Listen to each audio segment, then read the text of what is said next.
Hey everybody, welcome back. Well, the Hawks are 2-1 after a win over Troy this weekend. Kind of an interesting game. We're going to recap all of that. We've got a fantastic interview coming your way, and the Hawks are taking on Minnesota at Minnesota coming up this weekend, so we will preview that game. Thanks for coming back.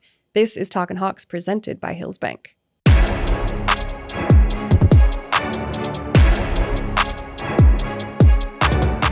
No matter where you are in life, Hills Bank is here to help you succeed. Whether you're buying your first house, saving for your child's future, or preparing for retirement, you can count on the people at Hills Bank for the support you need to reach your goals. It's easy to connect with a banker in person, over the phone, or on hillsbank.com. Because we believe banking is better through human connection. Hills Bank is an equal housing lender and FDIC member. Hi, Matt. Hey. How's it going? God is good. Another week. Well, yeah, another week and another win. Another win. A weird win, but we'll talk about it. It was kind of an interesting game. The atmosphere was actually really good. I will say that. Tell us about the on-field vibes. You know, the Hawkeye fans were in it. They were in it to win it. They were just decked out in gold. It was the gold out game. Right. It was really warm, like really warm. I couldn't believe it. It was just like so muggy, like not a lot of air movement. But by the time the second half came around, it wasn't so bad. But yeah, it was good. It was really good. And really nice to see, like, you don't usually like to see fans leave early, but they were leaving early because, like, we won. We're up by a lot. We can head home. We can try to beat the traffic. And then they just, like, become the traffic, you know? Like, everybody tries to leave early to beat everybody else, but they all leave at the same time anyway. So, kind of defeats the purpose. That's very true. But either way, it was good. The vibes were good. I will say... how was T-Roy in person? I didn't see him. You didn't see him at all? I don't think he came over. I don't think he was there. Not that I saw. At least he didn't come over to like our student section side. I thought they normally did the skits and everything. Yeah, they didn't. No T-Roys. Nope, That's they sad. did not. I don't know. Couldn't tell you. Maybe that's why they lost. Their guy wasn't there. Forgot their guy. Shoot. Oh, we're already here. Did you guys bring the mascot? No. We forgot. Great. Pack it up. Let's go home. Anyway. Shut up. Just kidding. But They yeah, played a good game. it was a pretty good game. All things considered, start to finish. Yeah. All right, so we'll go into it in a little bit. Kind of weird. So we put up like 462 yards. Like we obviously we ended up winning by 17, 38-21. It feels like based on numbers, we dominated the game. But watching the game, at no point did I feel like we were just dominating. For a little, it would be like spurts. Yeah, like three or four plays, you're like, oh yeah, now we figured it out. And then just kind of weird. But all around, we were just a little bit off. You know, the double moves, we got hit on 2 of them on defense. That doesn't happen. Offensively. Can you explain just really quick what a double move is? Because you say it a lot. So a double move is based off a short route. So quick hitches, the touchdown that they actually scored on, I was going to get into it when we talk about defense, but we can kind of go into it now. So they ran hitches and outs because that's usually what Iowa's defense makes you do because you're not going to get the big play. Well, you do that so often in the eyes of the DB, it's like, oh, I'm going to jump this next one and get the pick. Well, he ends up doing that, and Devontae Ross, I hope I'm saying his name correctly, made a really nice play, dropped his weight so that TJ Hall thought that he was running the hitch and just exploded out of it 63 yards, 68 yards, something like that. So he made him think that it was going to be a short route and then went deep. Gotcha. Instead. So why is it called a double move? That just sounds like one move. Well, one move would be the route. If he just ran a hitch, he's making one move at the top. But instead of making the move, he's making another move because instead of just down, he's now out. I don't know. Just sounds like we'll call the head guys of football and you can talk to them. Change it to single move. Hit him with a single move on the outside. That just doesn't sound as good as double move. Usually it's like an out and up or a back and up. It's kind of morphed. If you go back and watch the tape, it morphs into just dropping your weight, and they call it beating the drum because your hands, it's like the natural running motion when you cut down.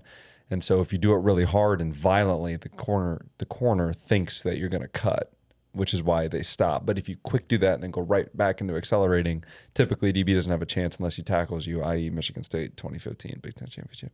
But so that kind of stuff. The other one was off a corner. So they ran kind of like a snag concept or like a smash concept. So essentially a quick hitch on the outside. And Ross was number 2. and he ran a corner, and it kind of puts TJ Hall in a tough spot of if he's going to play the short route or the deep route, because number 3 ran kind of a seam post. So Quinn Schulte's normally the deep help on that, but they ran number 3 vertical, so Quinn Schulte has to take him, which means TJ Hall has to like play both of these guys, right? Because the corner or the flat defender's not going to get all the way out there. That's why TJ Hall's there.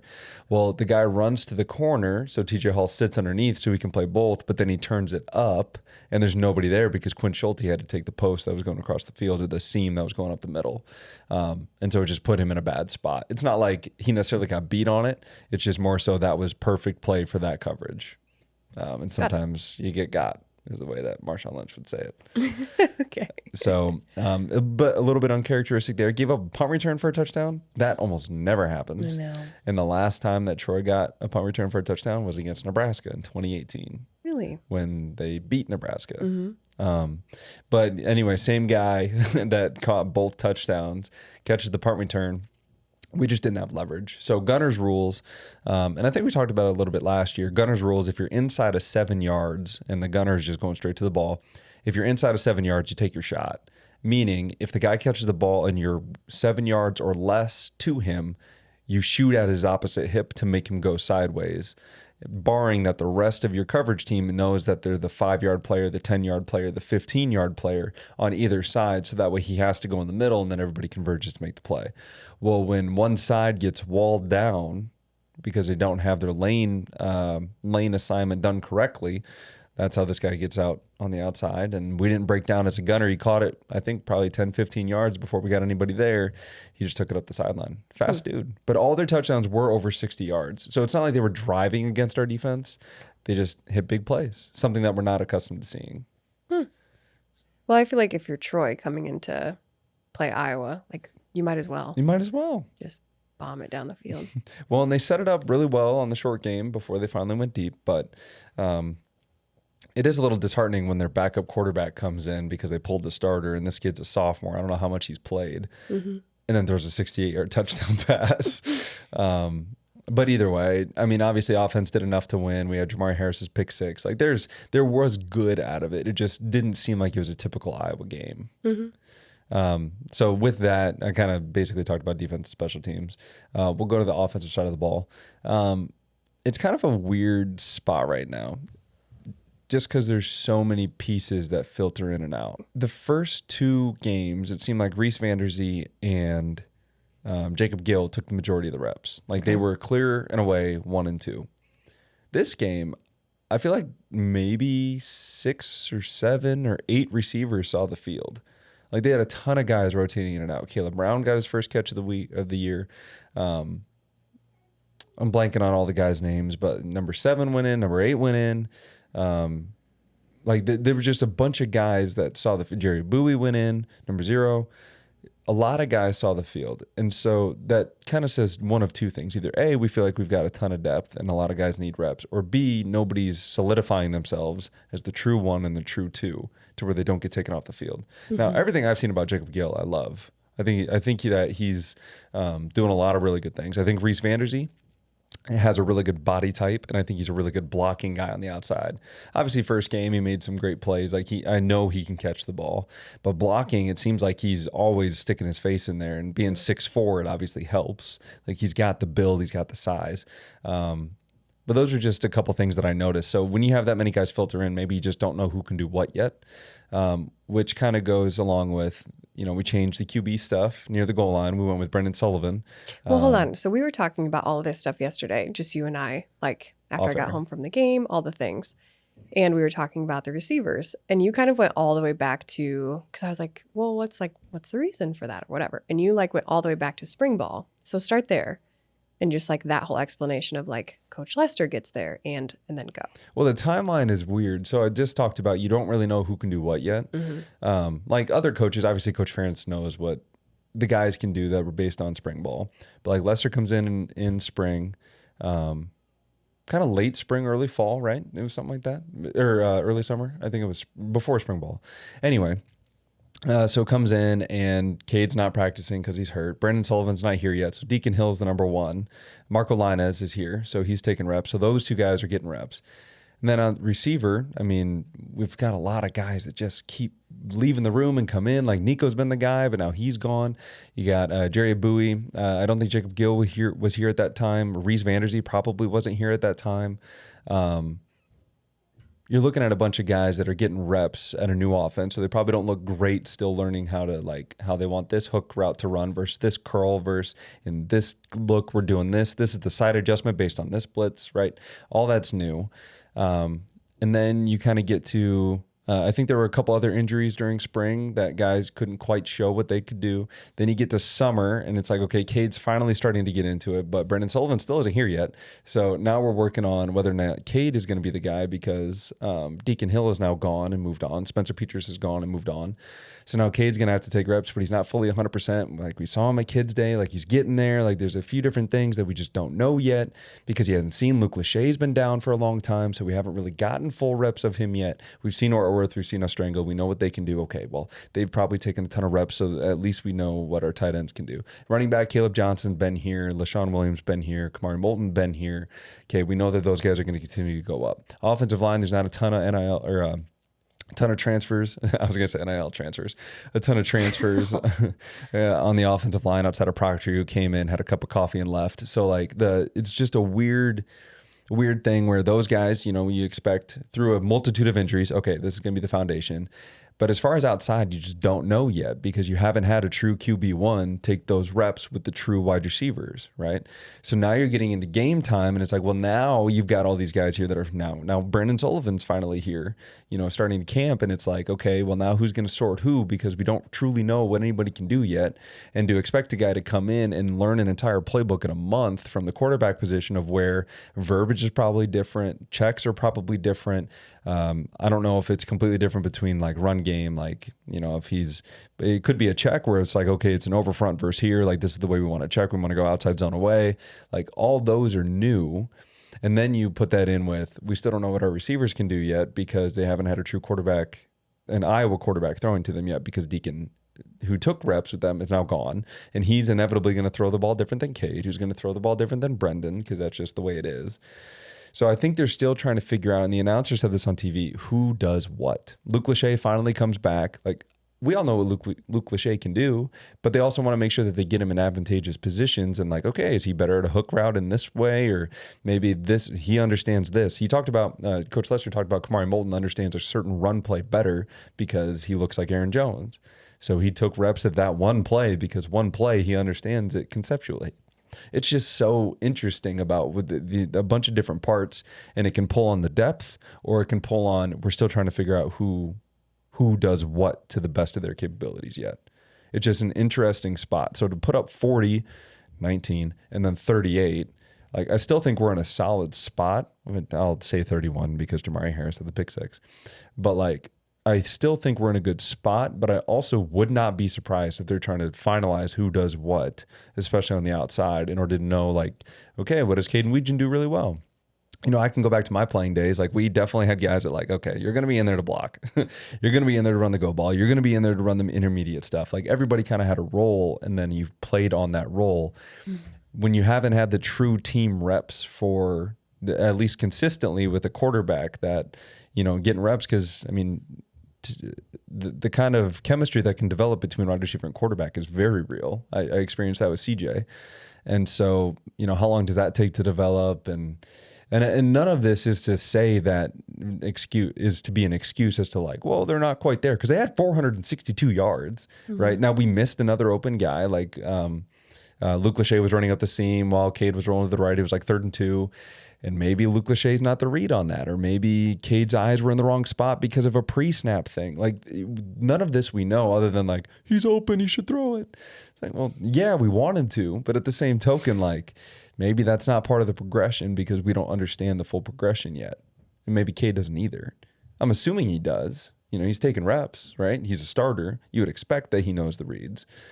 But it's just a matter of bringing it all together on who does what. And hopefully this Brendan Sullivan goal line package is like, okay, he's really mobile. We want a guy that can run read option down here because we think we've got good pieces. Like if Caleb Johnson is down at the goal line, you should probably respect that he's going to get the football, right?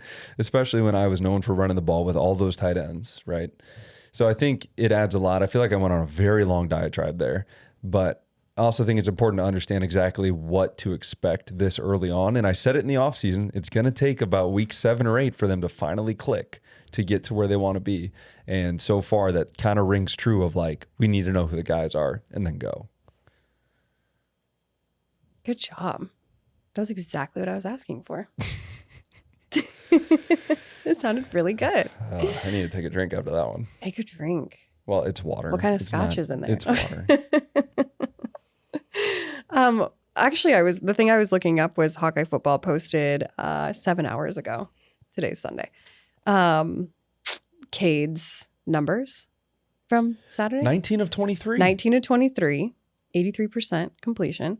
And then connecting on 13 of his final 14 attempts, with Jacob Gill having a team high of 5 receptions. Like, you read the numbers and it's like, we should have blown them out of the freaking water, right? And it's an incredibly efficient offense. And for some reason, it just feels like there's a disconnect yet, even though you put up 462 yards. By the way, Caleb Johnson, dog. Can we just like, Is he the leading rusher in the nation? I think this he's week? top 5. Top 5. I don't think he's a leading rusher. Could you imagine if he had another half under his belt? It's crazy. He said he wants to be in there and he welcomes it. He's really liking this new scheme with Lester. I'll tell you that. 173 yards last week, 2 tutties.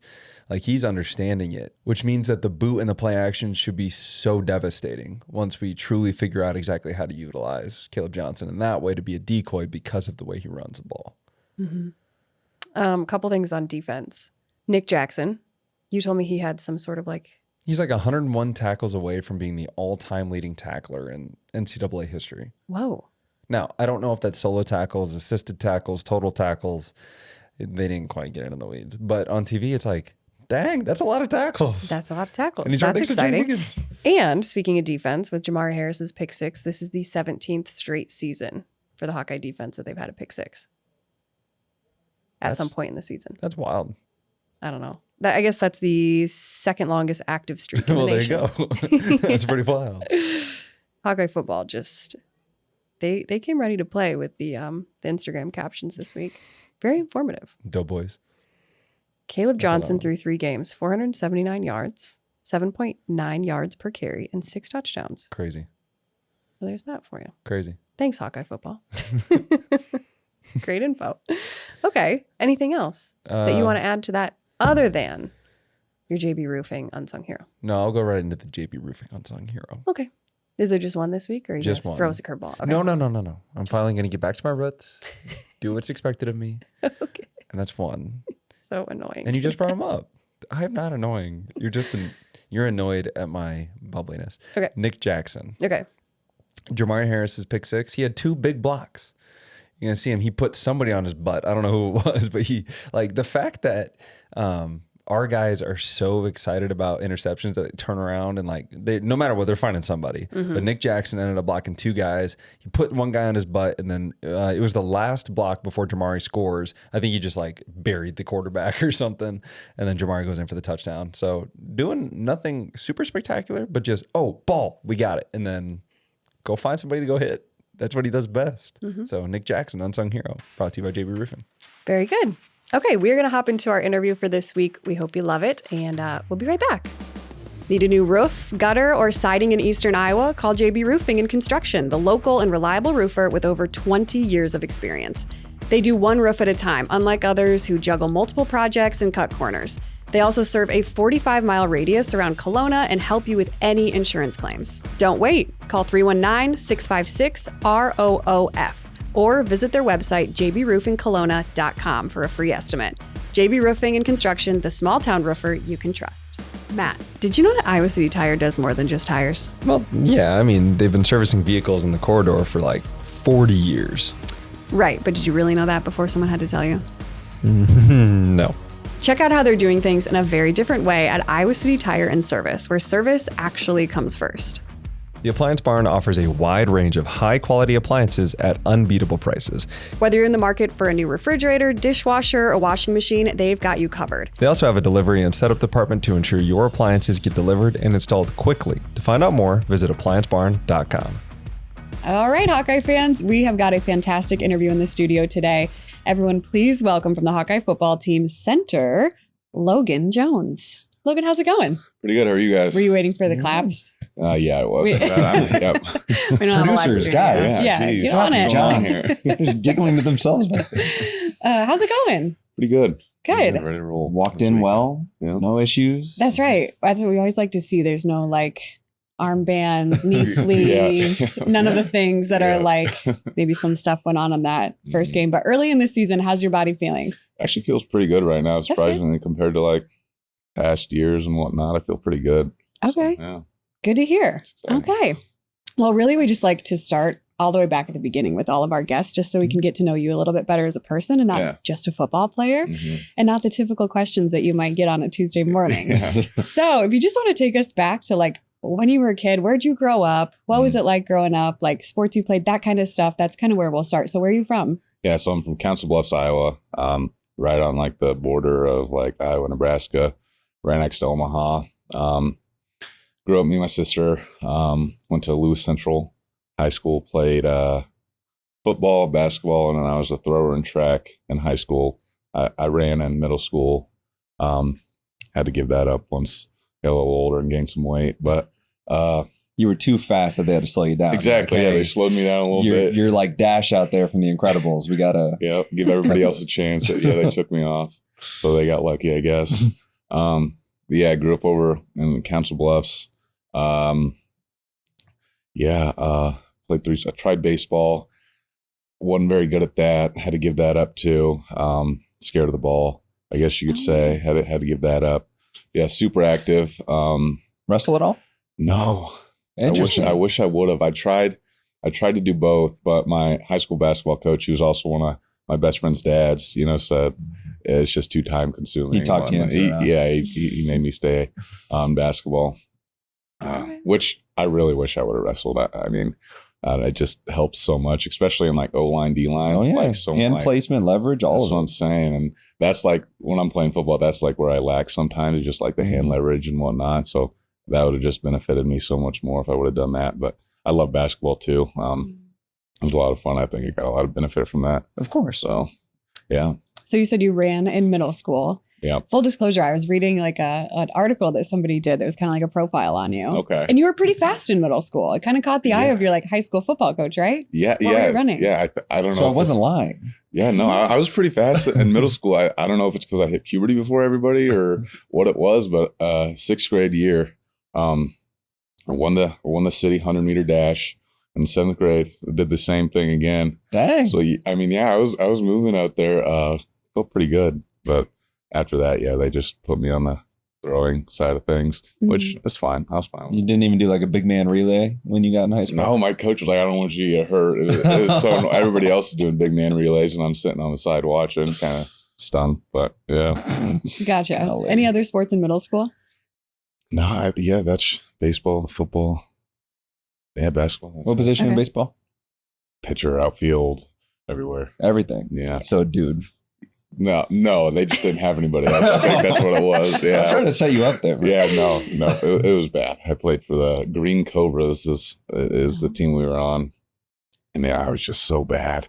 I really was just scared of the ball. And I don't know if it was because I got hit by my first ever at bat. I just got smoked. Oh no. Oh yeah, that's gonna do it. I was like, okay, I don't ever want to go up again. So whenever they would throw balls, I would just hope they'd throw like 4 balls in a row and I could just take a walk. But And then you picked a much more violent sport. I did, yeah. It's kind of weird. And I don't know. It's just something with a hard baseball hitting you. Just bad at first experience. I think it might have been. Yeah, that makes sense. What about football? Did you start like in middle school or did you start much younger than that? I think second grade is when I first started playing football. I think it was for a team called the Jets. I was a striper, if you guys know what that is. So if you're too heavy, you can't. We called them ringers in South Dakota, but same thing. You got can't the touch red. the ball. So I was. It was just so mad about that, and it was ridiculous. So I They played. basically call it dead as soon as you get possession yeah, of you it, couldn't right? even touch it. It was Yeah. ridiculous. Then what's the point? Well, Well, then what like- did you do? I don't know. I guess I weighed too much, so I couldn't run the ball. Maybe it was- Right, because they were afraid of all the other little kids getting hurt. Yeah. I was one of those other little kids, so I was happy that they had ringers. Yeah. It was just the most ridiculous thing, and I still have never had the opportunity to score a touchdown all my years of playing football, which is just, I'm hoping this year maybe there's a chance. We might need to put a plug out there. That's what I'm saying. There might be a chance. But yeah, I think that's something that kind of sticks with me to this day. Never being able to score a touchdown. Wow. That's so interesting. That's actually really sad, though, to tell a little kid like, no, sorry, you can't actually play. No, we're super young. What do you think I'm going to do? I don't know. But do they at least let you do, you got to at least do ball security one time at the beginning of practice just to feel what it's like. Yeah. When was it? I think I was still on defense when we would do ball security. So my first year, I was still on defense. We'd switch sides. Yeah. So we do a tackling circuit. Yeah. And then we do ball security and whatnot. I mean, that felt pretty good. I enjoyed it. So it was pretty fun. I got a little experience with it. At least they let you touch the ball. Yeah. And move. Yep. Nice. Well, the big size pays off eventually. Yeah. Even being a striper eventually. It did pay off. So there. Yep. Very cool. So you said you have a sister, older or younger? Older. Older sister. Yes. Okay. And does she play sports? Did she play sports? Yeah, she played softball. I think from middle school up until her senior year. So I had to go to all those. Got to go to all those. Yeah, I got to go to all those. Enjoyed watching all those tournaments there for about 8 hours. It's a lot. Yeah. A long time. Loved it. So much fun. So enjoyed it. Just in the heat of the summer. Yeah, it was so hot. Yeah. Are you guys pretty close? Yeah, we are pretty close still. Okay. Yeah, talked to her quite a bit. She just had my niece, I guess, Rory. Congratulations. Thank you. Yep, she was born in April. So, and her fiance, Taylor Morgan, one of my best friends, named her Rory because he's a huge golf fan. Love the name Rory McIlroy. Hoping she turned out to be a golfer. So that'd be pretty cool. Maybe the first one in the family. So we'll see what happens. Gotcha. Are you a golfer? This past summer, I wasn't. The summer before, though, I was playing pretty good golf. I don't know if it was the labrum surgery in January or what. I'll blame it on that. But I just did not play very well this past summer. Okay. But you played. Yeah, like it's a thing you do. It is something that I do, yeah. Okay. Yep. Yeah, we were saying we just recently talked to Zach Ortworth, and he was kind of dogging on you a little bit. That makes no sense. I'm just going to stop gassing him up because it was one day. It was one day he played good. So maybe I'm the X factor and making him play good. But Maybe. I was supporting him the whole day. That's all he needed. Yeah. I guess so. I'm not supporting him anymore, though. That's it. Those days are over. Well, he said that it was him and then you and two of the other centers. Yeah, Cade Pieper and then Ellsbury. And I can't imagine those golf carts liked it. Yeah. You guys just piling in there. Hey, let me say There's this. no way. There was a par 5 that they had to move up super far because they were like fixing something. So his score has an asterisk by it. I will say that. Oh, he didn't tell us that. He didn't tell you guys that, I bet. But they had to move the tee box up about 200 yards. That's like half of it. Yep. Oh. So, yeah. All right. He's been exposed. Yes. Got it. No, we were saying that, like, did you guys all have to have like your own golf carts? Because that's just like a lot of weight in one. It is a lot of weight in one. There's some big dudes. Yeah, we try and split it up. So I think Ellsbury weighs more than Cade Pieper and I. We put him with Orr, and then Pieper and I even it out quite a bit. Sure. Yeah. Got it. Okay. You just hope it's kind of a flat course. Yeah, we drive slow.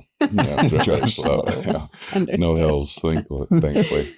Oh, that's so good. Okay, so then you get into high school. Mm-hmm. Did you play any other sports, or did you kind of specialize in football at that point?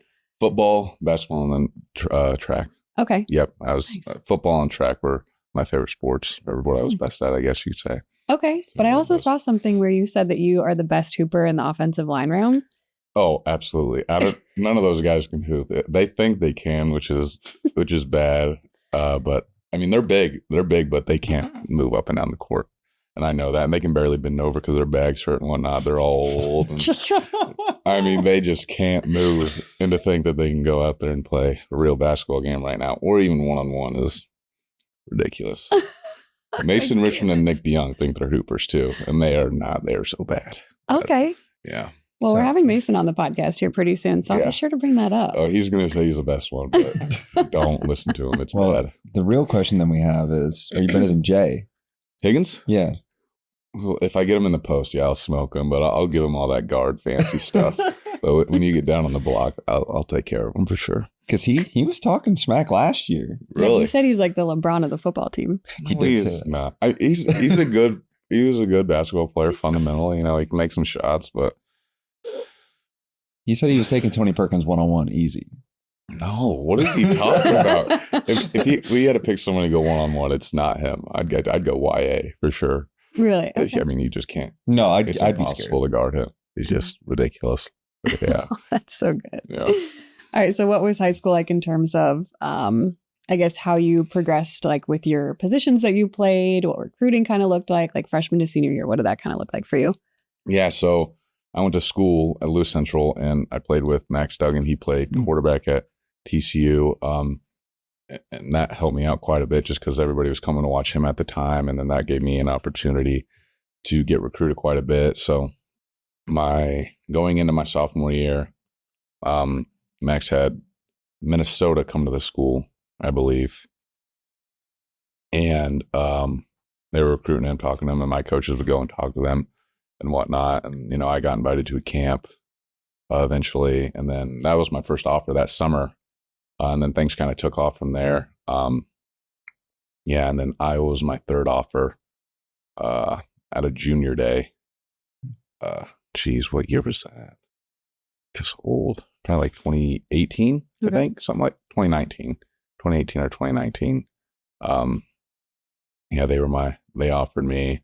And from there, I was just like, and Coach Morgan was there at the time too. So he was the defensive line coach. I was getting recruited for defensive line at the time. Love Coach Morgan, and great guys. He's still around the facility all the time. He can't get away, man. He loves it. He loves it. And it's super cool because he knows so much about defensive line, but he also coached offensive line back in the day. Really good offensive line coach. Whenever like we're at practice or something, he watches the film after, and he'll like throw some stuff like, you need to do this, or like, get better at this. And it just like he knows like what the defense needs to do and offense, so it gives you perspective on things. And he's been coach for so long too. Yeah, I mean he's just so good at it too. But yeah, Coach Morgan really. After I talked to him, I kind of knew like I want to come here. This is the spot for me. Mm-hmm. So, yeah. Was he who was your main point of contact prior to, or was Coach Morgan kind of the main guy? Coach Morgan was the main guy, and then he retired. So really, it was after I committed in 2019. He retired, and then Coach Woods kind of took over that area and whatnot. Mm-hmm. So, do you know Coach Woods recruits a lot of dudes? Yeah, Coach Woods recruits a lot of he guys. gets out there. Yeah. So he recruited me to Iowa. Yeah. And Zach. We had him on. Yep, Zach, Josie. Mm-hmm. Recruit a lot of dudes. Mm-hmm. Yeah. Crazy. Mm-hmm. Very cool. So then I guess too, that's kind of interesting for you, and your main point of contact and kind of like the person that sold you on coming to Iowa retires. Was there ever a point where you're like, oh shoot? Or was it just like you're sold anyway? I just kind of understood what the program was about. And like you look at our staff, like everybody's been here for so long, and Coach Morgan had been there for so long. And Coach Bell, obviously a great coach, love him. But I kind of knew like regardless of what happens, Coach Ferentz he's still going to be there, and the standard's still going to be the standard. Like nothing's going to change, and Coach Morgan's still around because he loves it so much, right? And I knew they'd bring a great coach in, and it was Coach Neiman, who's a great coach. So I mean, I knew nothing was really going to change. It was all going to be the same for the most part. Yeah, that's really special. Yeah. When you can look at a whole program like that and see so much continuity, just gives you a really nice feeling about just a comfortability, even if one little thing were to change. Yeah. Yet another guy that talks about the culture is what sold him and not money or anything else, which had NIL become a thing while you were being recruited? Or was it just in the talks? I mean, it was always like in the talks, but I don't think, what was it, like 2 years ago? I can't remember when they opened up the floodgates. I know it's been relatively recent, but... Yeah, I mean, a couple of years ago. I think going into my third year is when it opened up. But yeah, I mean, it's just been crazy since then. I was going to ask you, how different has it been since all of that has started? It's just so, like, I'm lucky because I'm like already in college and whatnot. We're kind of like the test dummies or rabbits or whatever you want to say. But like those high school kids, I honestly kind of feel bad because like with the transfer portal now and then NIL and all this stuff, it's just making it like kind of a money game at this point. And it's kind of sad to see just like the way college football is handling it and whatnot. I feel like there was just so much more incentive to actually want to play football. Like when I was being recruited, like you want to be good at football and that was your incentive. But now I feel like it's all about who can pay the most. And then instead of wanting to play good, it's like, who's going to pay me? Now that's your incentive. Sure. And it's just weird how college football is taking a turn like that. But I'm hoping they can, because I think it's a good thing too for like people who like walk on. They get opportunities to, make money and do those things. And Swarm's been great with like getting out in the community and helping those guys. But hopefully, we can start to like regulate this a little bit better in the future. Sorry, go ahead. No. It's one thing when you say, because I think when it all kind of opened up, like Iowa, like as an athletic department, and especially, I mean, not especially, but football is known for like an amazing culture of like grassroots, walk-ons that really make a big impact. Like just that kind of, people love those stories and just they come to play football because they love the University of Iowa or they love Coach Ferentz. They love the culture, right? Like, and the fans love that. They love the storylines. Like it's just always something like traditional that we've all been kind of pulled to. And then you pull in this whole idea of like, okay, now we have to pay them and, like the transfer portal and, whatever it is. And I think that kind of freaked people out, especially fans. And they're kind of like, oh, well, that's not what we're about. Yeah. Right. Like you knew that was happening at other schools one way or another under the table. Well, now it's all out on the table. Right. And so I think that kind of freaks some people out. But like we were talking about having Zach on, like he was talking about, just being recruited a couple of years ago. And he's like, yeah, like there was a bunch of schools that were, wanted to hand you this or that, or they had all the facilities and the gear and the, whatever it might be. He's like, but really I was looking for the culture that was going to fit me. And so it's like, well, people that are coming to Iowa, I think more times than not are going to be looking for that. Yeah. And those are the kind of people that Coach Ferentz and his staff are so good at finding. Yeah. So that's kind of the flip side of it too, where it's like all of college football is kind of like, like, I don't know how I feel about all this, but when you're looking at the University of Iowa and just how Coach Ferentz handles all of this, I really think that they do a good job of still getting the guys that fit this culture. Wouldn't you agree? Absolutely. I don't think Coach Ferentz is going to bring in anybody who's going to like harm, this program. I think people realize that, if you come here, like you're going to have to work really hard if you want to be good. And, that's the way it's been done here since forever, right? Once Coach Fry was here, AF, that's just like the way things are done, and that's the standard of how we operate, and it's going to continue. I think NIL has played a role at other programs and whatnot, but it doesn't here, and I think that's where we separate ourselves from other people. Sure. Yeah, totally agree. I think there's enough influence from NIL just to help with guys, like you had mentioned. But I also think that because it's interesting. Like as I'm hearing you talk, I remember when I was coming up, like developmental program almost seemed like a bad thing because it was like you want guys to come in and play as true freshmen. And thankfully, like I was lucky to be a class. I think we had 4 guys play as true freshmen. Okay. And like that was a lot at that time, right?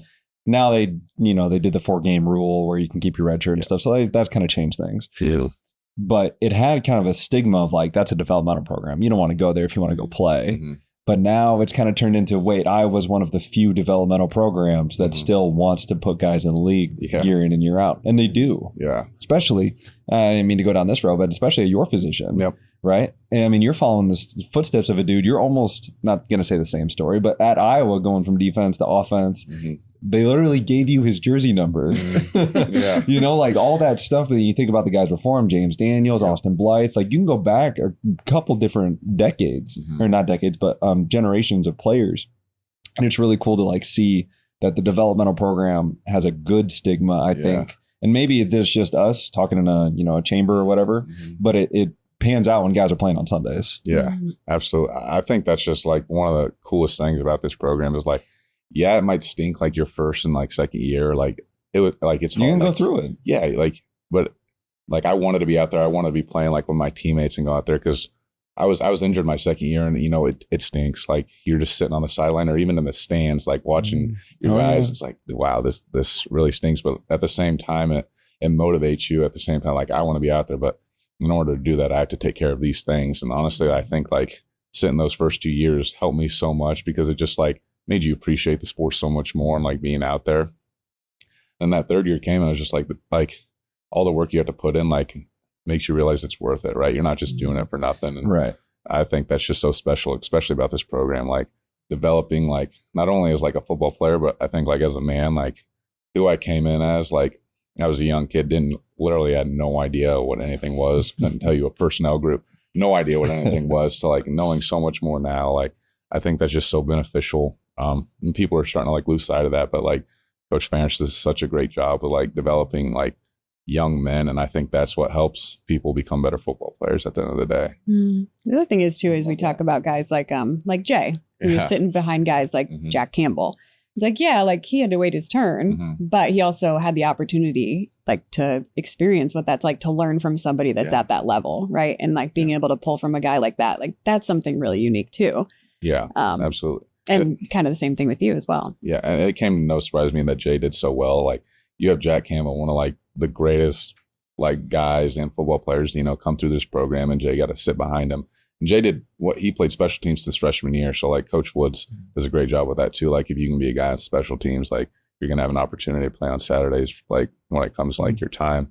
So like sitting behind Jack, like he gave Jay like this opportunity and Seth Benson, super smart. Like those guys were just dogs, and to just learn and everything and see what they did, and then when he came in like that last year, his first year, like starting at Mike, he just took it and ran. Like he knew exactly what he needed to do. And, Jack and Seth, they taught him everything, and Jay did a great job of just, being consistent, showing up every day. And I'm sure he had opportunities to go other places and play, but it panned out for him, and he's doing a great job. Yeah. So you talked about, obviously, you know a lot more now than you did when you walked in. Yeah. All of us are dummies when we walk in, my right? gosh, yeah. But so you relearned some stuff when you got there, obviously D-line. Yeah. What was the conversation like when they were like, hey, by the way, we're going to flip you over? Like, was it one of those things where if you want to take this opportunity, you can? To share a little bit about when I got to Iowa, I met with Coach Ferentz, and he was like, hey, you can either play DB or wide receiver. Yeah. We're We're short on wide receivers, so we'd like you to start there, but don't be surprised if you shift over to DB just because, like, if things pan out that way.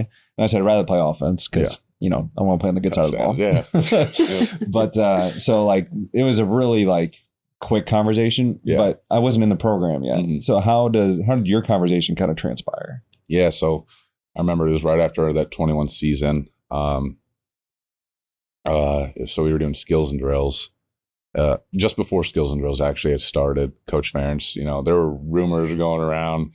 I didn't know what to believe. Wait, people are already talking? Yeah, it somehow got around that I was, I was going to get moved or something, and I was getting texts from, Coach Bell, before this had transpired. But Coach Ferentz text me and asked if I can come meet with him. And he said, I think, we obviously did this with Tyler, and we think, it could be beneficial, like for you to go to the other side of the ball too. And he gave me like the choice on whether or not I wanted to, and gave me like a week to think about it. And then we had our first skills and drills. I was with the defense that first day, and then the next day, I talked to him again. I was just like, yeah, I think this is what I want to do. And I think Tyler, just seeing the way like everything that happened with him, and how everything worked out, like I was like, and I think I want to do this. And I played offensive line in high school too, and I'm sure you had some kind of like fundamental knowledge of it. Yeah. But I just think like the hardest part at that time was like I was so close with the defense line. Like I love those guys. Like I still live with Ethan Herkett, our defensive end. I just love being with those guys, and like Logan Lee, Joe Evans, Y.A. Black, like super close with those guys still. Yeah. But like just having to leave that room was probably the hardest thing. But I realized it was probably in my like best interest to switch sides of the ball. And, I think I don't regret that decision at all. I think the room is probably the most important part for me, is just like the guys who you're around. And Coach Barnett has done a great job with that too, and like bringing in the right guys. And I love the dudes I'm around, and that's the biggest thing. They make it fun to want to come in and go to practice, and, you get to play for them on Saturdays. So, I love it, and I love playing offensive line.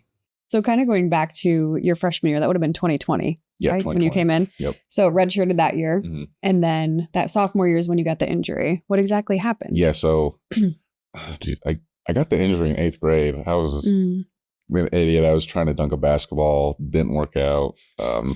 MPFL, I think it was, but I just put a knee brace on, played through it. My knee would like dislocate, and it just happened all the time. And then What? yeah, it You was just let it happen and then just put the brace on? yeah, you put the brace on, it happens. Just try and slip it back Yo. in and go.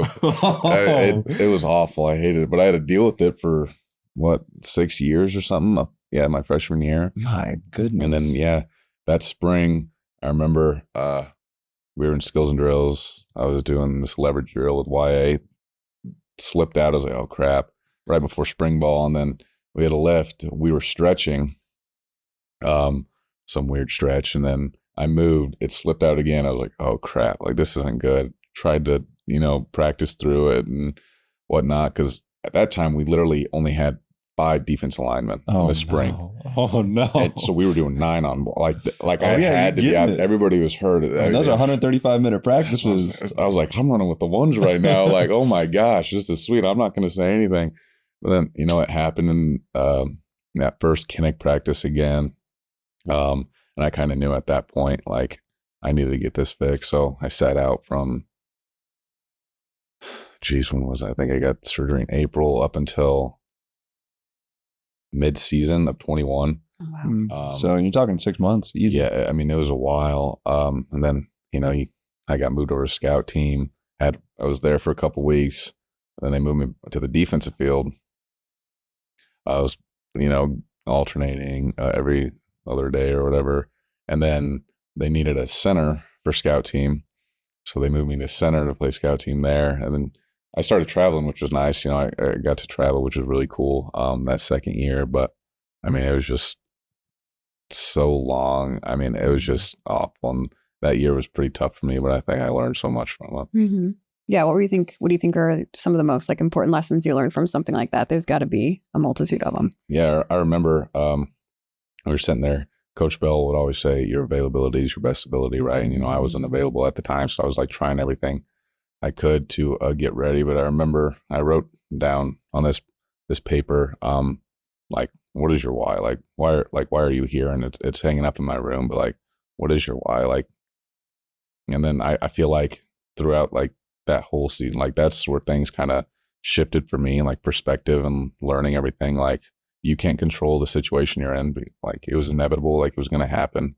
But like what you do now is like who you are. And I really tried to, come in every day, even though I was on the scout team, try and give them the best look and, try and make them better, because it was only going to make me better at the end of the day. Right. And, even though I was playing scout team center, it kind of worked out, right? Like who would have thought I would hindsight. Yeah. So I just tried to come in every day despite, your body hurting, things sucked. You don't like some days you just, you don't want to be out there at practice, but if you can just come in and, be the same guy every day, like that's just going to help you in the future. Mm-hmm. Yeah, man, like 6 to 8 months of total recovery. Mm-hmm. That's really tough. Yeah, it was long for sure. Yeah. So when you say it was like slipping out, you would just like put your knee back in yourself? I'd have to come out. And then like I'd straighten it, shift it over and strap up the brace and then try and go. It happened more in high school where I'd, go back out there and whatnot. But yeah. Wow. That's insane. Did it hurt when that happened or just like uncomfy? It hurt a little bit. It was just weird too. Like you just like your knee would go dead and you'd fall on the ground. Ugh. Yo. I hate it. It was the worst. Yeah. Do you still wear a brace on it or is just kind of? I wear the O-line braces that we have. Gotcha. So O-line always has to wear braces. Gotcha. I actually did not know that you were required to. Yep. Huh. Mm-hmm. Interesting. And that just like is to protect your knees. Yeah. I kind of like them. Everybody else hates them, but I just feel so much. It's a very select few that are like, I actually like them. But well, when your knee is actually popping out of itself, it might feel kind of nice to absolutely. that extra. Yeah. Oh man, well we're just so glad. I'm glad you got it fixed. Yeah, no, me too. Exactly. Yeah, I can imagine having to deal with that still. No kidding. Yeah. Oh man. Okay, so then you go to 2022 and you're showing up, every single day trying to be the same guy, right? And then all of a sudden you switch over to a different position and you're starting all 13 games. Mm-hmm. What was that like switch like when you got to that first game, you're like, oh man, I'm starting. As the starting center. A year prior, you were like down and out, right? With that injury. I mean, what is that kind of like?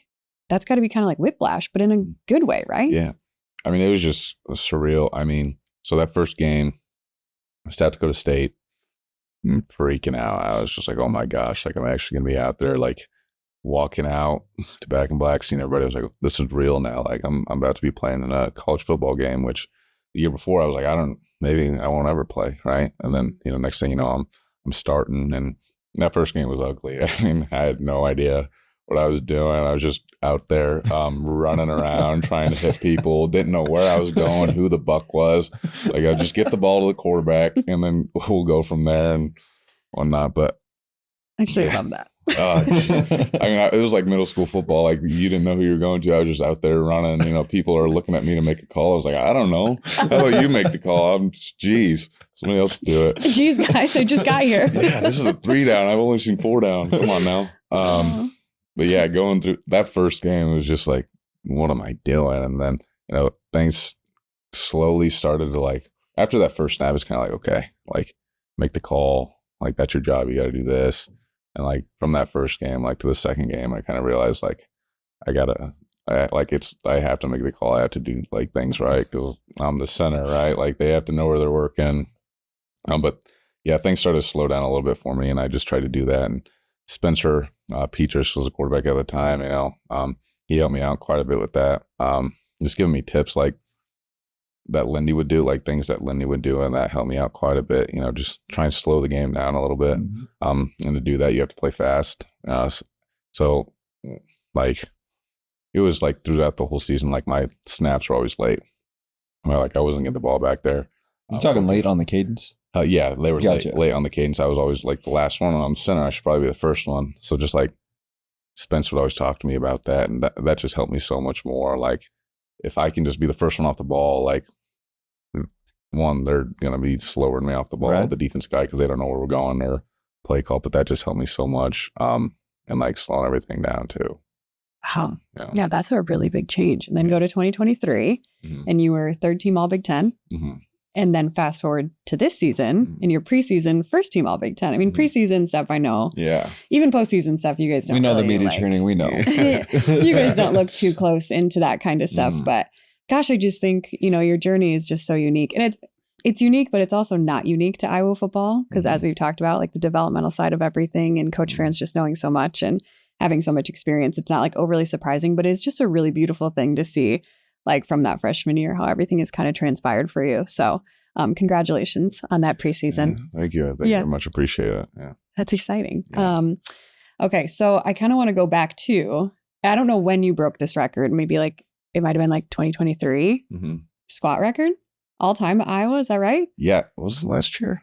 I think it was last year. Was it? Okay. Yeah. Doing last from his January. knee being on the side of him Yeah. to squatting 7 bills. Yeah. Yeah. That was, geez, I remember that day too.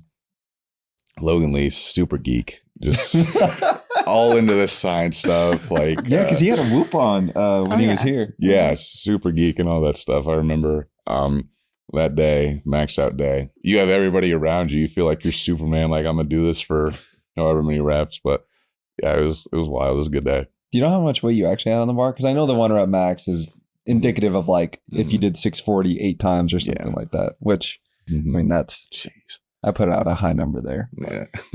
I think it was like I think I had like 585 for like 8 or something like that. Oh my goodness.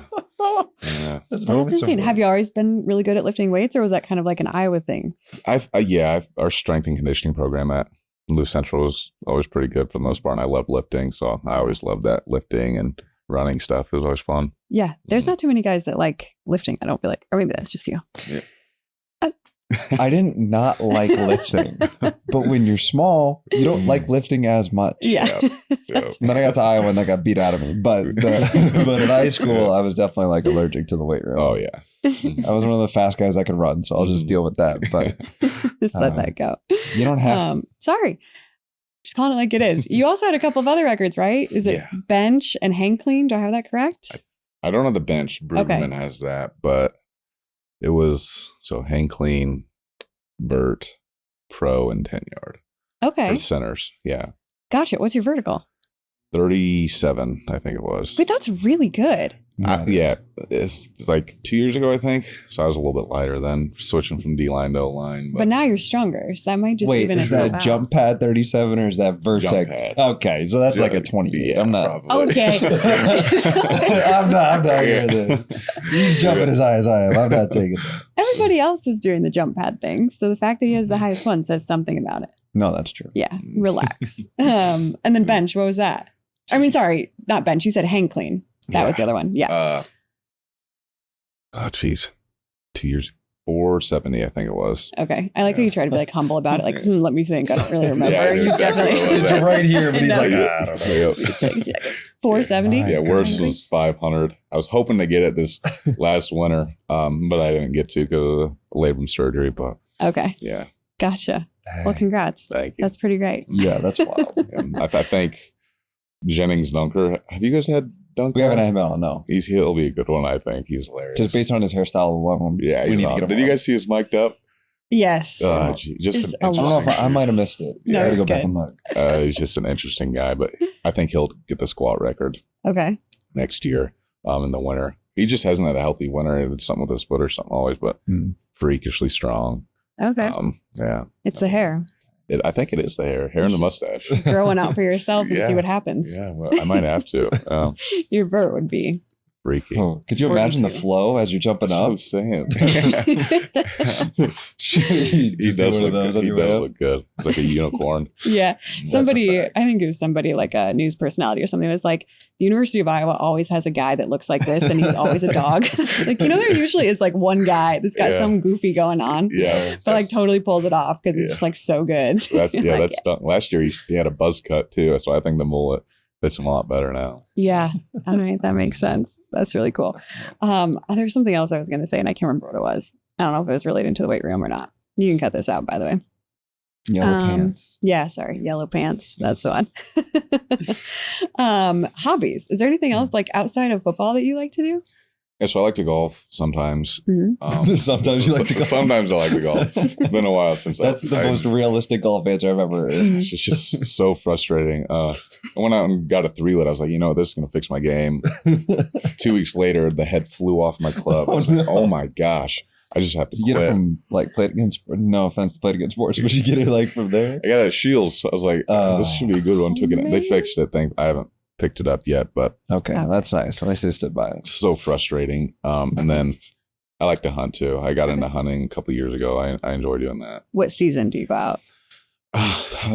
Turkey. We'll do turkey, and then it's hard to go deer. I was going to say, you probably don't get a whole lot of time. Yeah, I don't get a whole lot of time, which sucks. And then our bye week isn't like it's just a week too early before your season opens, I believe. So we won't be able to do that. And most annoying thing is like when we do go, it's like bad timing. So last year we went out, Herkett and I, just sitting there for hours in the freezing cold, didn't see a single deer. It's like, oh my gosh, did the same thing the next day, didn't see a single one. And you're going out at like 4 a.m. Yeah. Probably just dumb. And then we go turkey hunting. We see it, like it's out there. It's huge. We're trying to sneak up behind and I don't know if it hurt us or something, missed it. So I've yet to get a turkey or a deer, but we did get pheasants. There you go. Yeah. Pheasant's really good. Yeah. We went out to Austin Blythe's place at Legacy Acres. Okay, This yeah. is a pretty cool spot. Got one. Felt awesome. It was pretty cool. I was super excited about it. So yeah, that kind of got me hooked. So you- we were going to ask the same question. Did you do that like before you got to college or did somebody here kind of introduce you to that? I don't even know what really got me into it. That just seems like everybody at Iowa likes to go hunting, Yeah. right? And I was like, okay.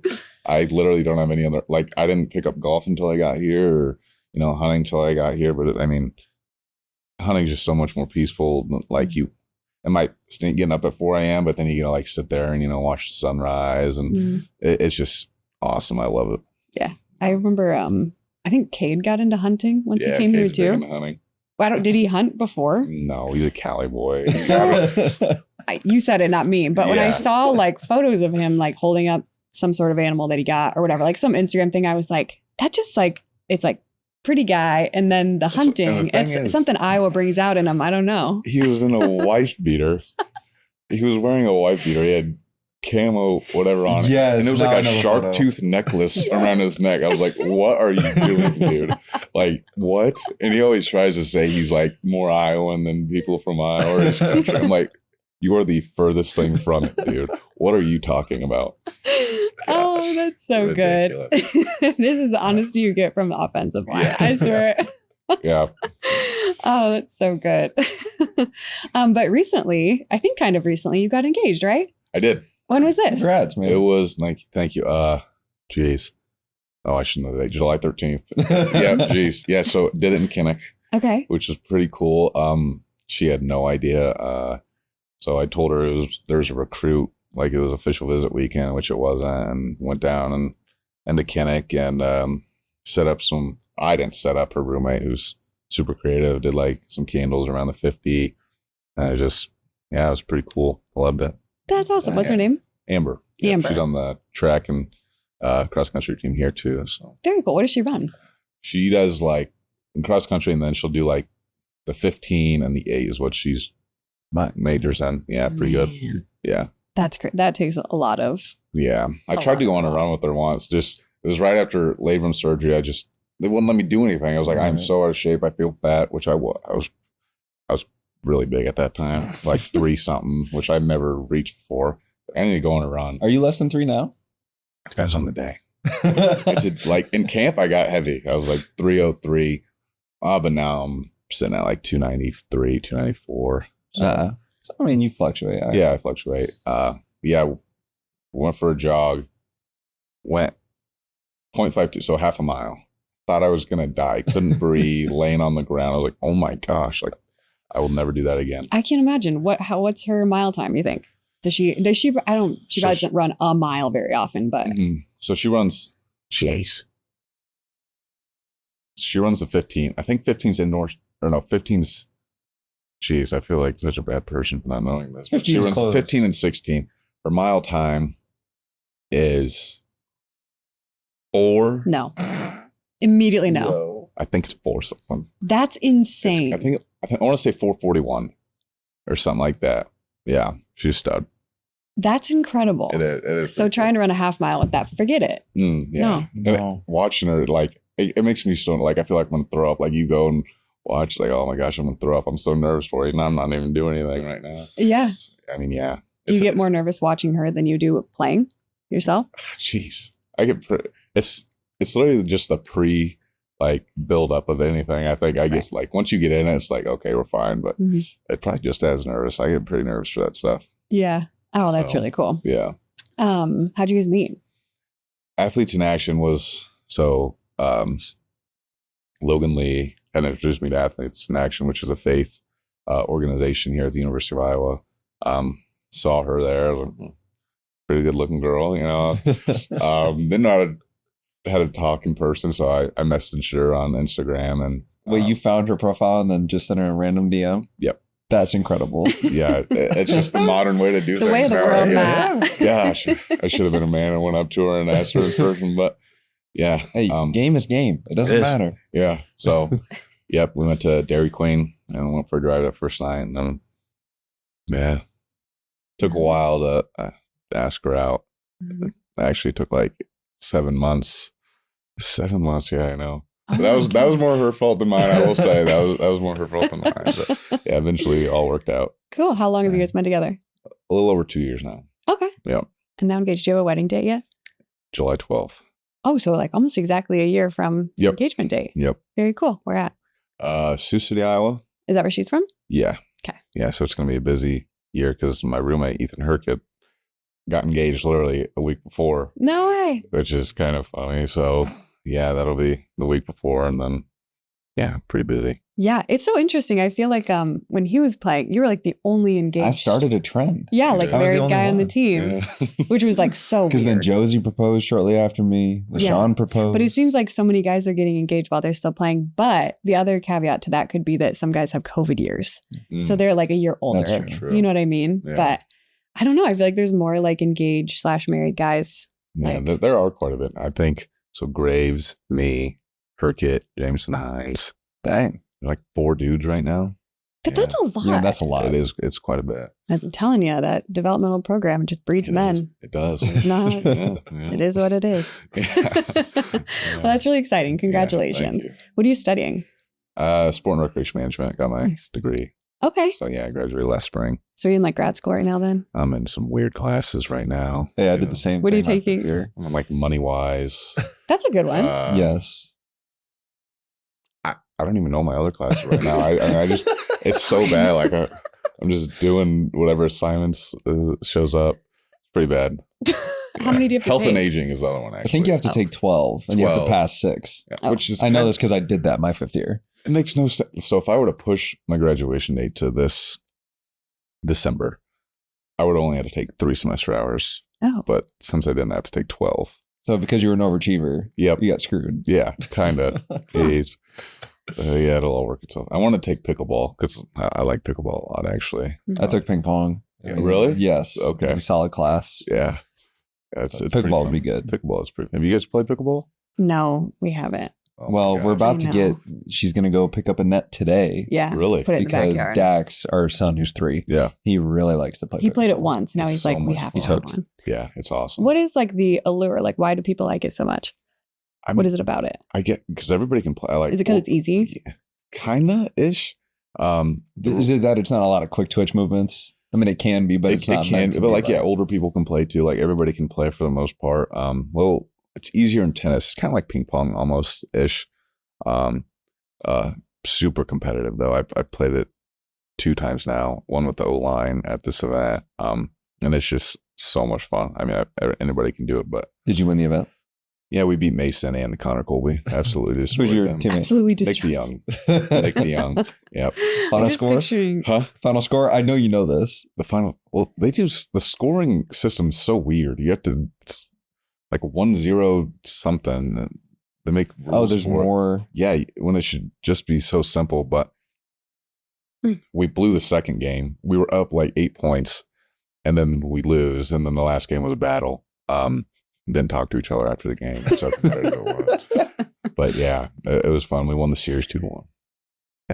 Oh, Good deal. it's funny. I'm just picturing like all of you, like really tall, large men with these small pickleball paddles, like just the irony. Of it. Yeah. It's like so like a juxtaposition. of the whole thing. That's so Yeah, good. it's a lot of fun. You guys are gonna have to get into it. I once you do, you're hooked. And then that's it. Yeah. Then you have to have the custom paddles and all this stuff. You I was never. trying to get custom paddles, but Amber, she wouldn't let me get them.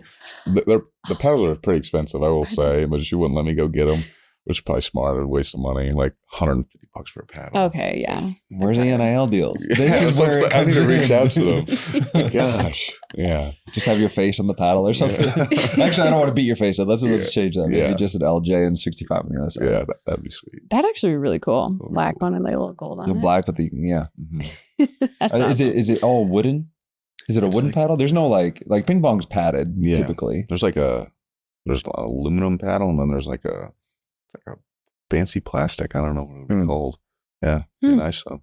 Interesting. Okay. Yeah. What do you and Amber like to do? Do you guys have like a dog or anything or any kind of like hobbies? You guys are both so busy. You don't have time for a dog. I tried to get a dog. I did get a dog. Oh no. What'd you do? Did with get a it? dog. His name's Samson. Mhm. Why did that Got start with I tried to get a dog? Yeah, here's the thing. Got a dog. And then I asked my landlord, I was like, hey, can I have a dog here? Oh. They said no. So You just got to ask for forgiveness, not I know, permission. You I just should've do it. should have just kept him. But the thing, he is so bad. So crazy. And he's a golden retriever. And I feel like for the most part, it's either a really good dog or they're not at all. And he's not at all. So sent him back home with my sister. So now it's their dog now. So Got it. They love him. Well, crazy dog though. Hopefully next time I get a little calmer dog that fits my Right. style. Golden Retriever feels like a safe choice though. Yeah, he's awesome. A lot of energy, but Mhm. I don't know if I can keep up with all that energy. Yeah. You know, Do you live in a house or an apartment? I live in a house. Okay. Roommates? Yeah, 3.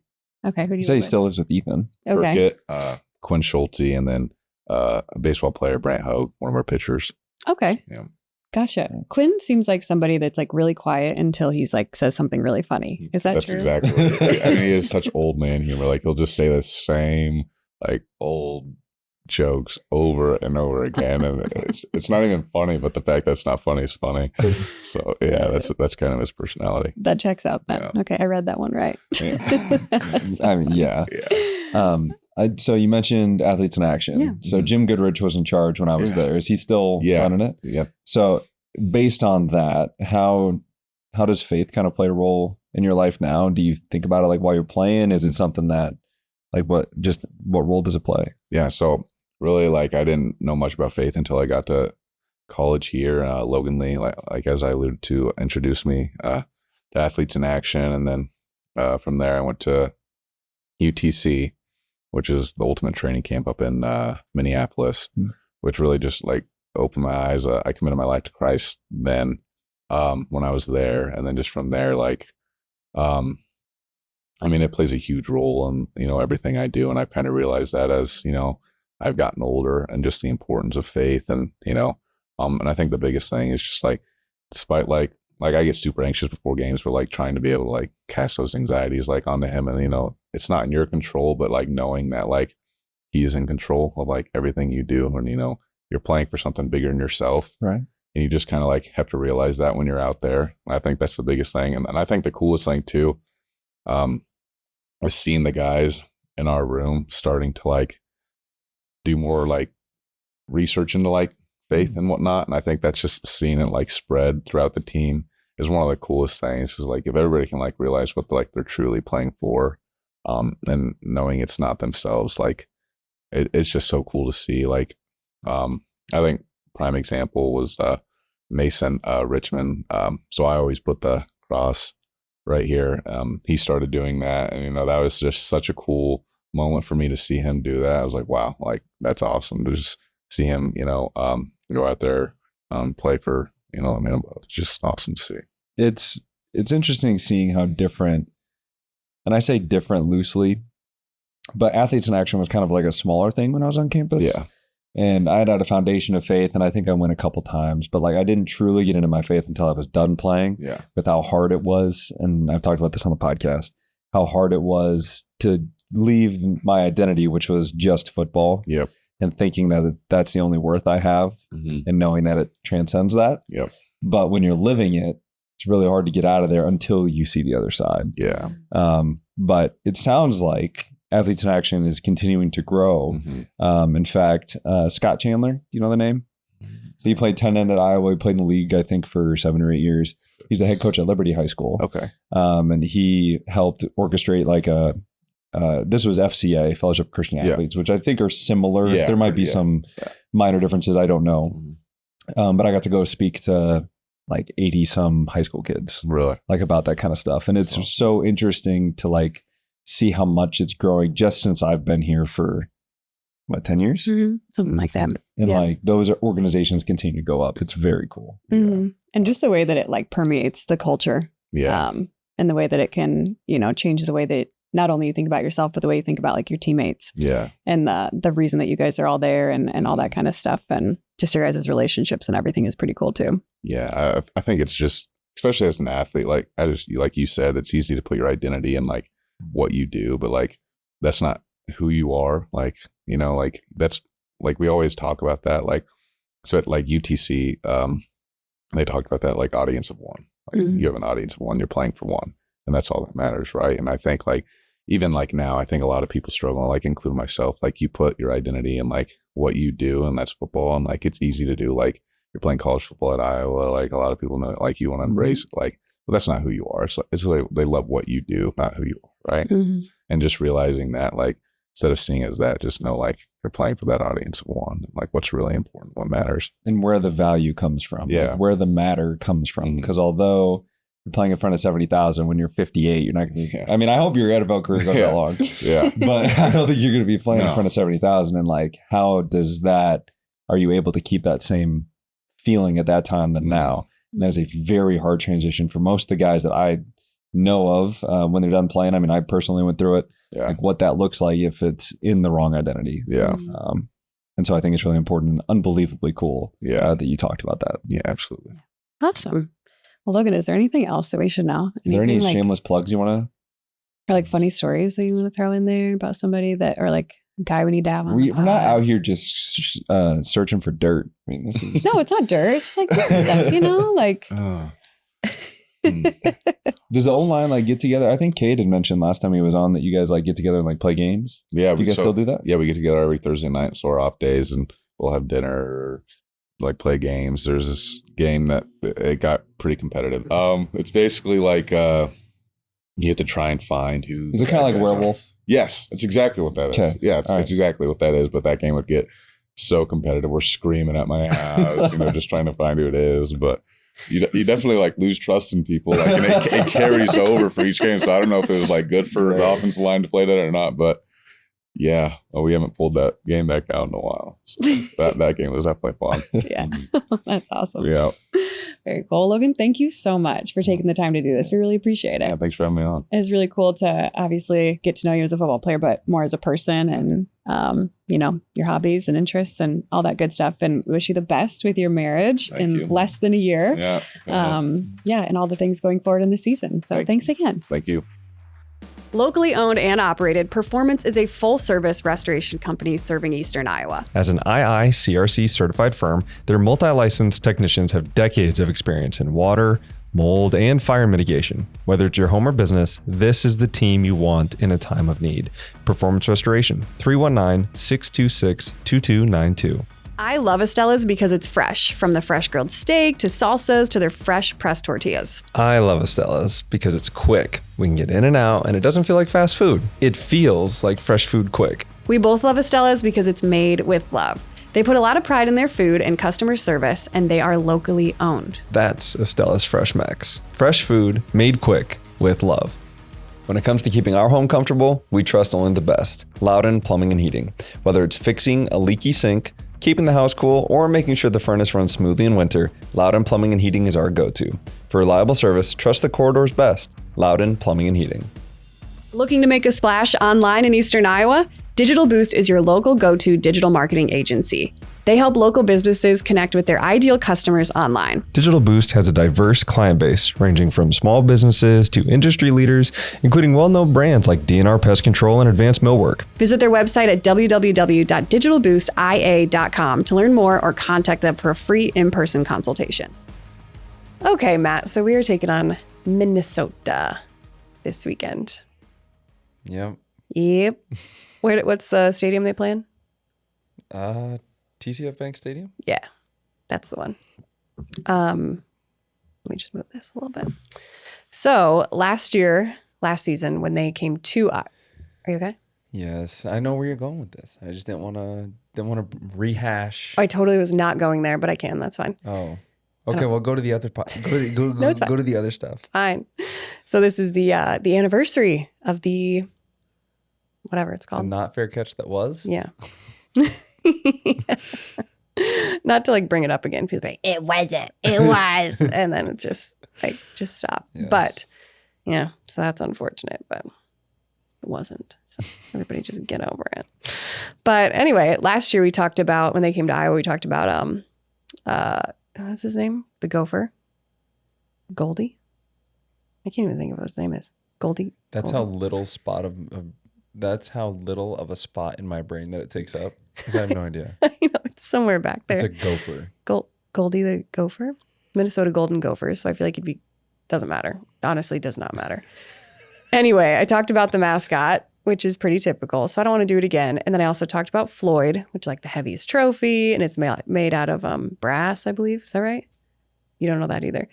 And we talked about all that and kind of like the history of Floyd and all those good things. So if you really want to hear all that information, you can go to season 1 of Talkin Hawks and find that of when we played Minnesota. But anyway, I didn't want to be repetitive.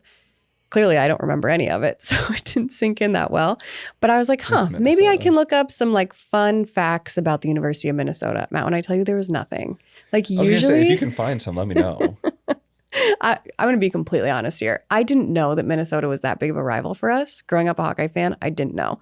Like, I don't like Nebraska more than I don't like Minnesota. You know? Fair. That's fair. But mostly, like, I don't like Iowa State more than I don't like everybody else. Also fair. Only when they're playing Iowa. Everybody relax. When they're not playing Iowa, we watch their games. Okay? It's fine. We don't really watch them. Yeah, we do. Yeah, we do. We have them on. That's different than watching them. Either way. You're not from Iowa. You don't get it.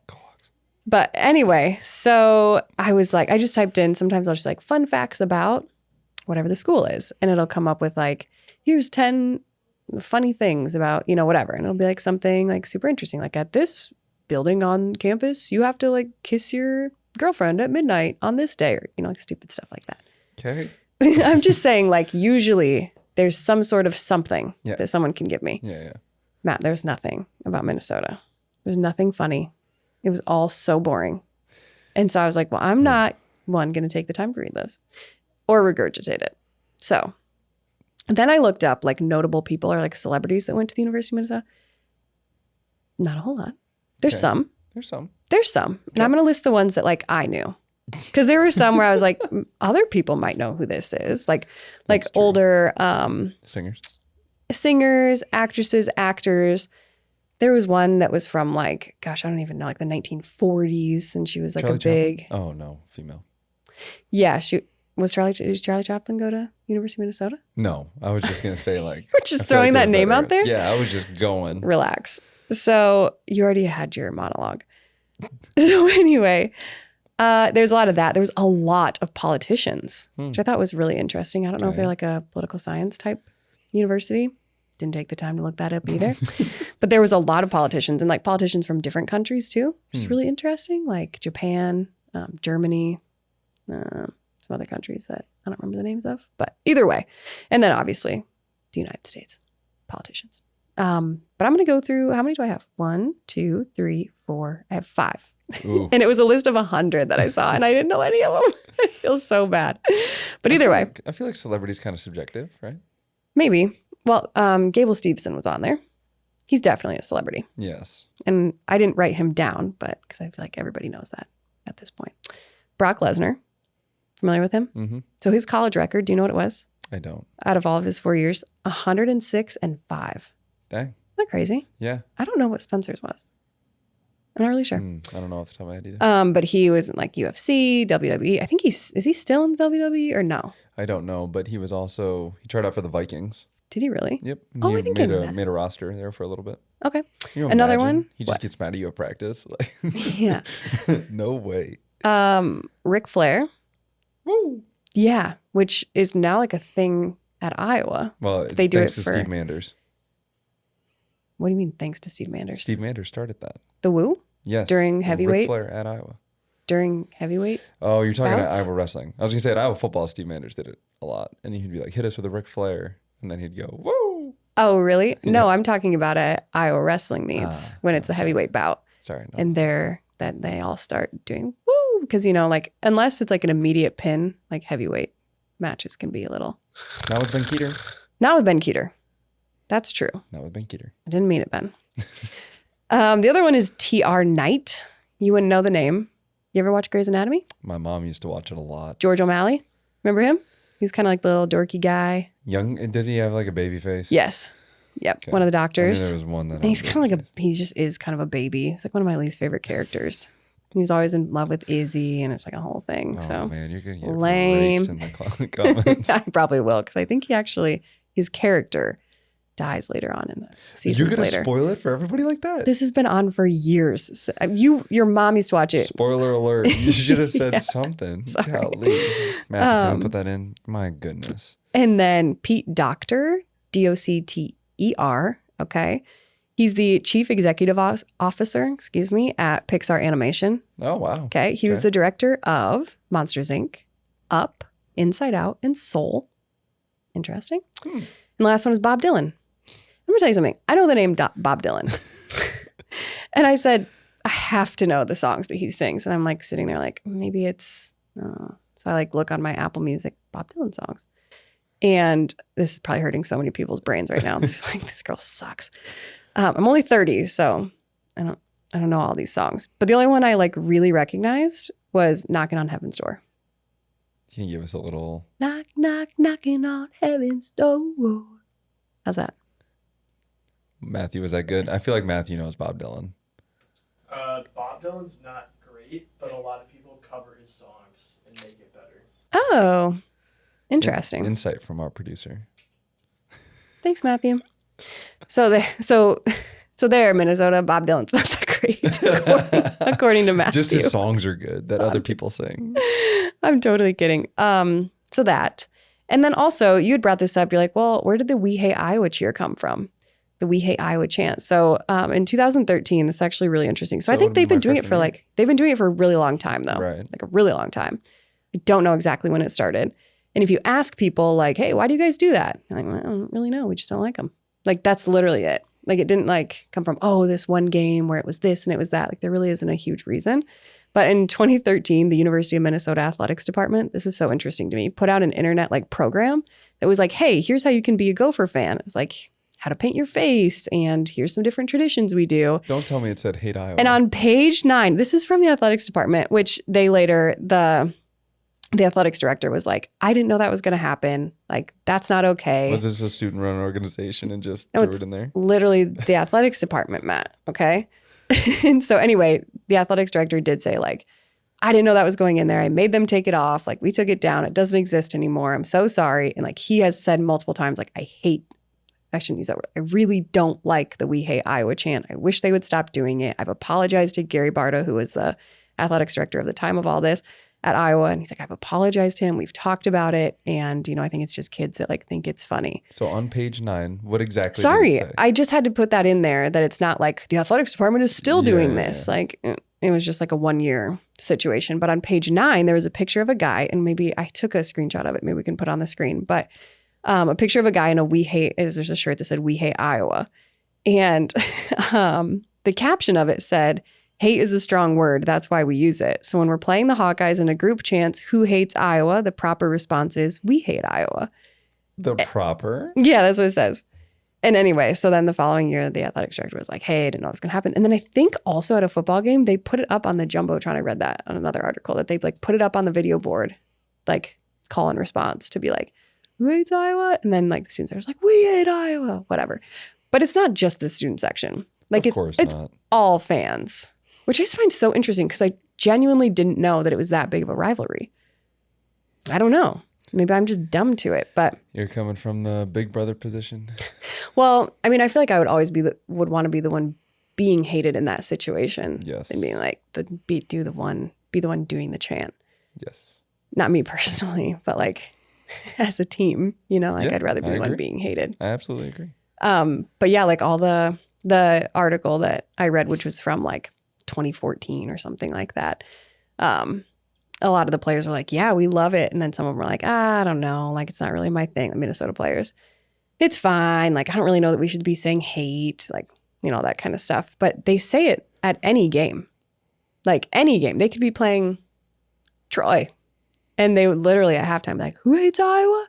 Like, the whole stadium erupts in it, apparently. I've never witnessed it or experienced it. But it's really interesting. And like, when I was looking stuff up, like on Reddit and whatever, people would be like, why does Minnesota do the We Hate Iowa chant like on college game day when they're playing Michigan State? What is that? You know what I mean? Wait, Minnesota has been on college game day? You I think know. that's more the bigger question. How did they get on game day? Maybe their fans showed up to a different school. Yes. That's possible. We hate Iowa. They flashing the camera like No, that? it's just they had to wear a different school in order to get into the section. And then they lifted reveal it. the yellow shirt, the gold shirt that says We Hate Iowa. Yeah. So anyway, that's my info for the day. Nothing like super exciting, but kind of interesting. It is what it is. There you have it. Well, tell me a bit about Minnesota. I'm going to tell you something. I do remember you saying they do a lot of pre-snap movements. Last year you said that. Well, they did a lot of post-snap RPOs. That's what they did Dude. last year. So I was so close. Actually, are you serious? Did I mess it up? Leave the football analytics to me. No, I never claimed to know a lot. But did I mess it up that much? Yeah. So sorry. Okay. Post-snap RPOs. No, go ahead. Well, the quarterback from last year is gone, Kelly Manis. I want to say he's somewhere on the East Coast. And he was like a promising player, but so they got a new quarterback this year. They're 2-1 on the year, lost to University of North Carolina, like 19-17. They were the only Big Ten team to lose week 1. Thanks, Minnesota. And but then since then they've had back-to-back shutouts. So the defense is starting to play really well. Again, they play like a 3-4 kind of style. 3-down lineman with a stand-up linebacker that sometimes moves. They're not shy from blitzing, and they're not shy from playing man-to-man. Like, they're going to play a lot of zone, but they're comfortable playing man-to-man, I should say. But defensively, they're +7 in the turnover margin. And a lot of those picks, they had one against Nevada where they're literally hitting him as he's letting go. So they get an interception. Other one, they baited him into a throw. They were just trying to hit a fade into the end zone. He threw it. There were 3 defenders there to one Nevada guy. Gets picked, right? So, but +7 in the turnover margin is really good. So we're going to have to be smart with the football. We just got to be efficient. It's weird to say again because we were so efficient against Troy. But anyway, and then on offense, like I said, new quarterback. going to force the young guy to beat us. He threw a pretty bad pick against Nevada. He just didn't make his read, snapped it through it. So there's a couple things there. They're running backs. They've kind of got tandem running backs going right now, which Minnesota's always been known to run the football. And maybe I shouldn't say always, but since PJ Fleck has been there, it's a run first, run second, run third, and then maybe we'll pass it. But it's probably going to be an RPO, and then we'll pass it, right? So they always want to run. Muhammad Ibrahim has been the running back there since like the 1940s. So he finally moved on. He was there for a long time, ran the ball a ton. I mean, he would have like 45 carries a game. Crazy.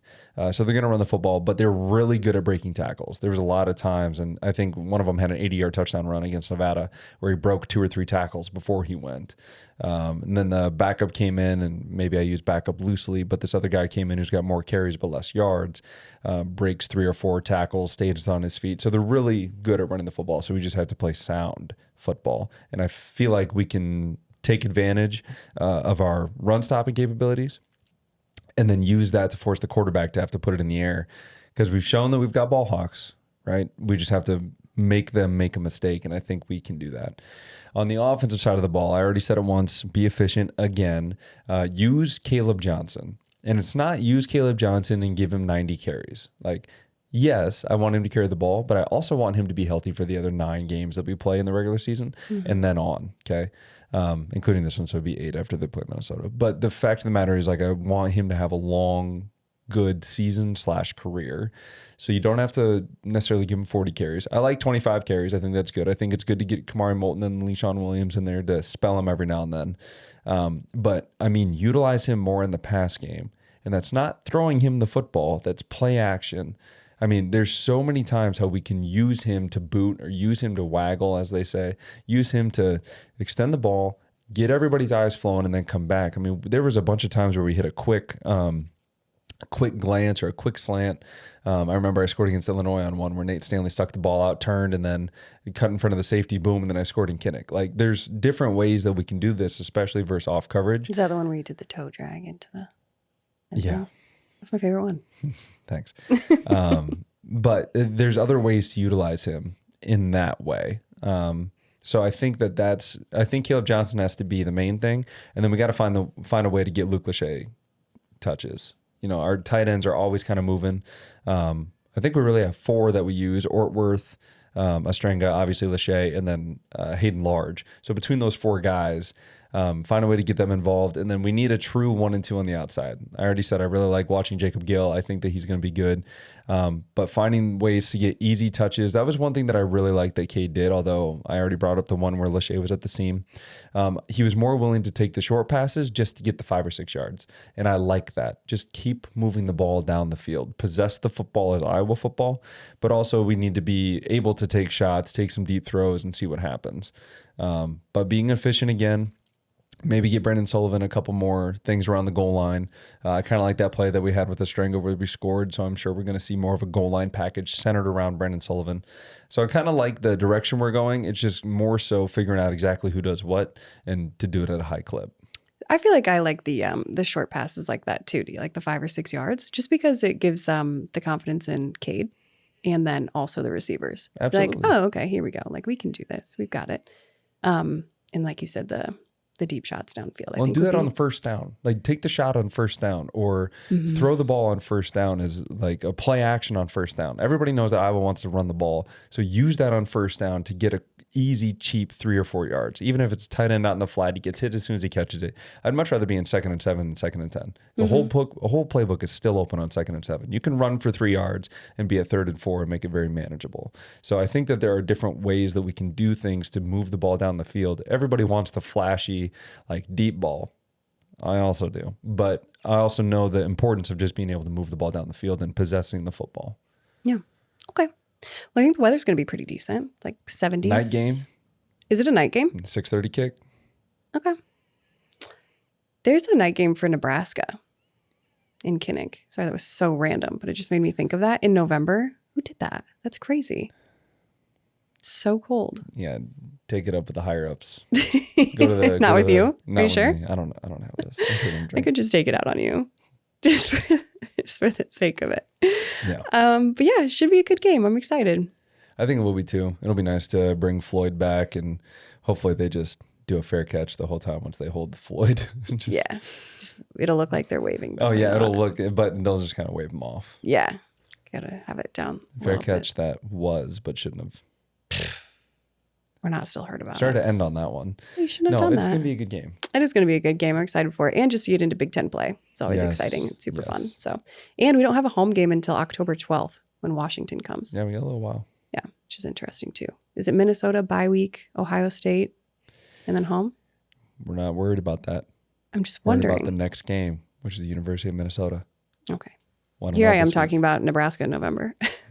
You're worried Clearly, about I the don't play weather. by your guys' rules. No, you're worried about the weather. Either way. All right. Well, we hope you guys enjoy the game this weekend. And Please like, subscribe.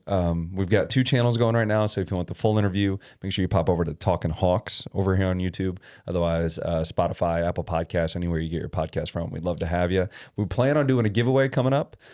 So make sure that you're following all of our content so that way you can get some Talkin Hawks merch. Totally. Good job. I would have forgot to do that. Yep. Yeah. Thank you all so much for following along. And we will catch you next week. Go Hawks. Go Hawks.